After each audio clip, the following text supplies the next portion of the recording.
ई-मित्र से फॉर्म भरने के लिए सबसे पहले यूटिलिटी सर्विस पे क्लिक करेंगे। उसके बाद दोस्तों सर्च के अंदर आपको टाइप करना है SMF, फिर सर्विस का चयन करना है। उसके बाद दोस्तों ओके बटन दबाना है और आप SMF पोर्टल पे आ जाएंगे। SMF पोर्टल पे आ जाने के बाद दोस्तों यहाँ पे आपको एक ऑप्शन दिखाई देगा फार्मर पोर्टल, तो यहाँ पे दोस्तों आप क्लिक कर लेंगे। यहाँ पे क्लिक करने के बाद दोस्तों यहाँ पे आपको नए रजिस्ट्रेशन का ऑप्शन मिलेगा। उसके बाद एक बार रजिस्ट्रेशन कर लिया तो यहाँ से आप प्रिंट निकाल सकते हैं और यहाँ से थर्ड वाले से आप सुधार कर सकते हैं और फोर्थ वाले ऑप्शन से आप रिपोर्ट देख सकते हैं, स्टेटस देख सकते हैं। और अंतिम वाला दोस्तों यहाँ पे कोलोगनाइजेशन रजिस्ट्रेशन का है, तो इसके बारे में कभी और बात करेंगे। तो हम इन चारों ऑप्शन के बारे में बात करेंगे।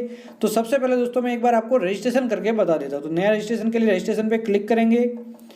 उसके बाद दोस्तों किसान के आधार कार्ड संख्या यहाँ पे दर्ज कर लेंगे। जैसे ही आधार कार्ड संख्या दर्ज करके सर्च पे क्लिक करेंगे, इस फैमिली की डिटेल आ जाएगी और उस सदस्य का चयन करेंगे जिसका आप फॉर्म भरने जा रहे हैं। चयन करने से पहले ये आपको देख लेना है कि उसके बैंक खाता संख्या, मोबाइल फ़ोन नंबर दिखाई दे रहे हैं या फिर नहीं दे रहे हैं, तभी आप यहाँ पे इसको चयन करेंगे, वरना फिर आप जन आधार कार्ड अपडेट करेंगे। तो यहाँ पे चयन कर लिया। उसके बाद दोस्तों चयन करने के बाद सिलेक्ट फैमिली मेंबर पे क्लिक करेंगे। इस सदस्य का चयन हो जाएगा PM किसान सम्मान निधि योजना के फॉर्म भरने के लिए। उसके बाद दोस्तों क्या करना है कि आपको एक एक करके उस किसान की ज़मीन को ऐड करना है। तो दोस्तों देख सकते हैं अपना खाता से डिटेल ऐड करनी है। तो सबसे पहले सदस्य का चयन हो जाएगा। उसके बाद दोस्तों किसान कौन सी डिस्ट्रिक्ट में किसान की ज़मीन आई हुई है उसका आप यहाँ पे चयन कर लेंगे। उसके बाद दोस्तों तहसील का चयन करेंगे। यहाँ पे पटवार सर्कल लेंगे कि कौन सा पटवार सर्कल या फिर विलेज है वो ले लेंगे, तो वो मैं यहाँ पे ले लेता हूँ। उसके बाद खाता संख्या यहाँ पे दर्ज करेंगे। उसके बाद सर्च पे क्लिक करेंगे दोस्तों। उसके बाद दोस्तों यहाँ पे उसका जो ज़मीन की डिटेल आएगी उसका चयन करके ऐड बटन दबा देंगे। उसके बाद दोस्तों एक से अधिक ज़मीन है तो प्लस पे क्लिक करेंगे और दूसरी वाली ज़मीन को भी यहाँ पे ऐड कर लेंगे। तो दोस्तों जितने भी उसके खाते में ज़मीन आई हुई है वो सभी की सभी आपको ऐड करना अनिवार्य होगा। तो ये खाता हमने ऐड कर लिया। अब दूसरे वाला मैं ऐड कर लेता हूँ ज़मीन का। तो यहाँ पे मैं कर लेता हूँ सेकंड वाला ऐड। ये मैंने सेकंड लिया। अब खाता संख्या मैंने 103 नंबर डाल दिया, सर्च किया। तो इस खाते में 2 लोग हैं, तो जिसका फॉर्म भर रहा है उसका मैं चयन करके ऐड बटन दबा दूंगा। ये दोस्तों ऐड होगी, और ऐड करनी तो और प्लस पे, और किसी को गलत डिटेल ऐड हो जाए तो माइनस से आप यहाँ से हटा सकते हैं। एक बार ये पूरी की पूरी ज़मीन की डिटेल ऐड होगी, फिर यहाँ पे आप क्लिक करेंगे, कंप्लीट का ऑप्शन है यहाँ पे, फिर वापस सेल्फ डिक्लेरेशन पे क्लिक करेंगे, फिर सदस्य का चयन करेंगे, फिर सिलेक्ट पे क्लिक कर लेंगे। उसके बाद दोस्तों यहाँ पे कुछ पॉइंट है, उसकी डिटेल आपको यहाँ पे भरनी होंगी। तो क्या आप पति पत्नी निम्नलिखित वर्ग से आते हैं? तो जैसे कि भूतपूर्व एवं वर्तमान संवैधानिक पद यानी कि गवर्नमेंट नौकरी वाला, या फिर भूतपूर्व एवं वर्तमान मंत्री, राज्य मंत्री, लोकसभा, राज्यसभा, विधानसभा, मंडल सदस्य, इस प्रकार की कोई कैटेगरी से आते हैं आप। तो इसके अलावा दोस्तों जिस कैटेगरी से, अगर इन कैटेगरी के अंदर आप आते हैं तो यस करेंगे, वरना फिर नो करेंगे।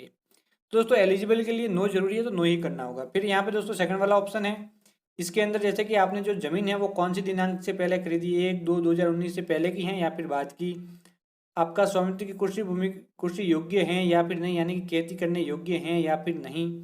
इसके अलावा दोस्तों आपके द्वारा ये थर्ड वाला पॉइंट, आपके द्वारा कृषि भूमि के अतिरिक्त अन्य कई कृषि भूमि है या फिर नहीं, यानी कि आपको सभी कृषि भूमि ऐड की है या फिर नहीं। तो यह की है तो यस कर लेंगे, वरना फिर नो कर लेंगे।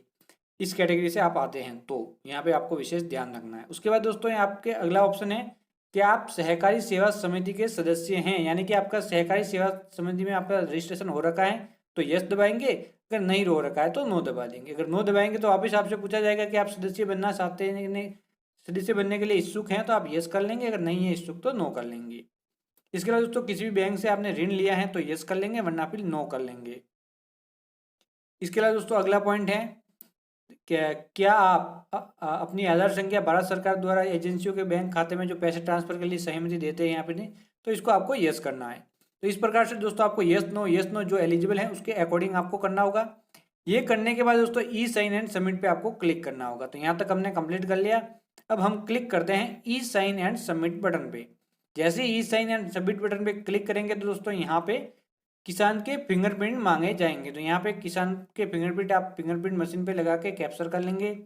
जैसे ही दोस्तों यहाँ पे फिंगरप्रिंट सक्सेसफुली कैप्चर हो जाएंगे तो यहाँ पे दोस्तों अगली वाली स्क्रीन आपको दिखाई देने लग जाएगी और आपका आवेदन फॉर्म सक्सेसफुली सबमिट हो जाएगा।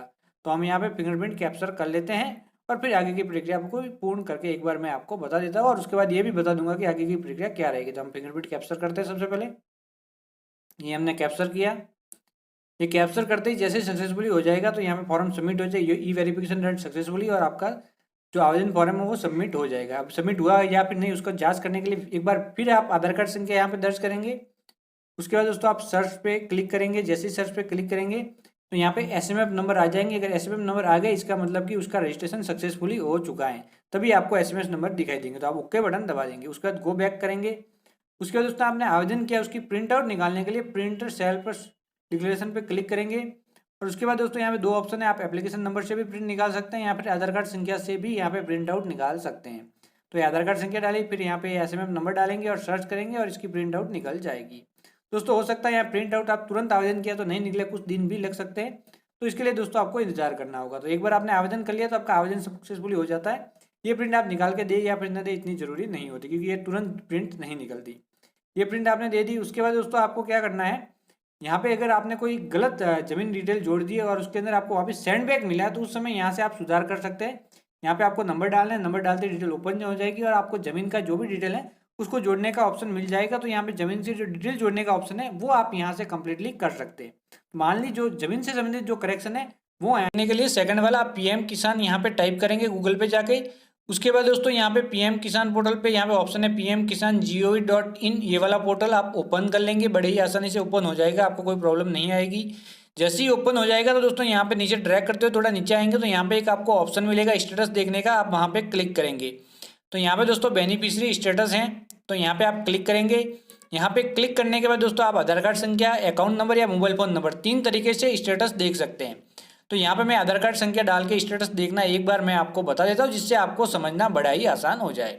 तो यहाँ पे मैं क्या करूँगा, आवेदक के आधार कार्ड संख्या मैं एंटर करूँगा। तो दोस्तों जरूरी है कि पहले वहाँ पे कलेक्टर अप्रूव बताएगा, उसके कुछ दिनों बाद यहाँ पे स्टेटस बताएगा, डायरेक्टली स्टेटस यहाँ पे नहीं बताएगा, ये भी आपको ध्यान रखना है।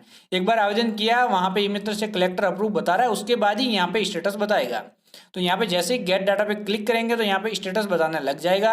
यहाँ पे आवेदक का नाम आ जाएगा दोस्तों, यहाँ पे मोबाइल फोन नंबर, वहाँ पूरी की पूरी डिटेल, एक्टिविटी एक्टिव है या फिर नहीं, बैंक डिटेल एक्सेप्ट हुई या फिर नहीं, आधार कार्ड नंबर वेरीफाइड है या फिर नहीं, तो पूरी की पूरी डिटेल दिखाई देने लग जाएगी और कितनी किस्तें आई वो भी यहाँ पे दिखाई देने लग जाएगी। तो यहाँ पे दोस्तों ये जो अभी बता रहा है ये कम्प्लीटली अप्रूव फॉर्म है, तो इसी प्रकार का स्टेटस बताएगा। तो मान लो कि आपका फॉर्म अप्रूव हो चुका है। उसके बाद ऊपर प्रिंट का ऑप्शन है, वहाँ से आप इसकी प्रिंट आउट भी निकाल सकते हैं। तो दोस्तों